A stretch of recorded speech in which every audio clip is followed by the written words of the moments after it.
When you talk about God out in the world, whether it's to neighbors, friends, family members, what is it those people see about God based on what you say?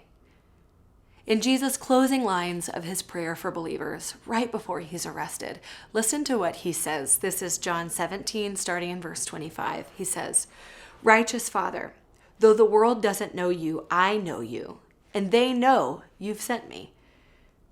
I have made you known to them and will continue to make you known, in order that the love you have for me may be in them, and that I myself may be in them."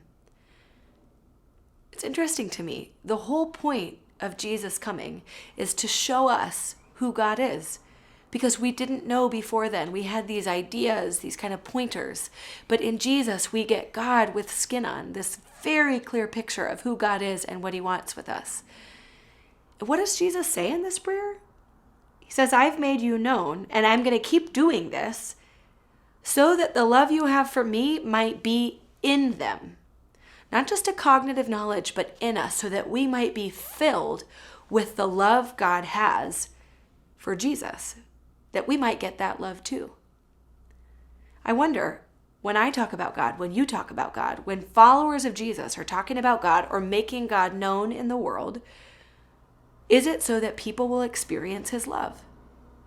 I think my default is I talk about God so that people will change their behavior, or just so that people will change, not realizing that it's love that changes, that it's God's love is the whole point, that Jesus showing up, God with skin on, he's doing all of this and making God known so that God's love might be in us through him.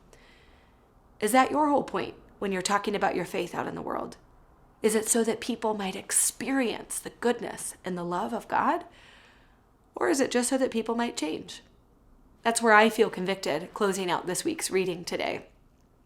And that's my hope, that when I talk about God, when I show God to the world, or when I just show up in the world as a follower of Jesus, they might experience the love of God seeping into their lives. They might know it's for them, that God's love is for them and in them, and that any change that happens is a result of that love.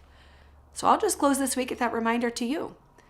Jesus came because he loves you, and God has love that he wants to pour into you and fill you up with, like overflowing with the love of God. Can you sit with that today? Know how loved you are and go out to love people well.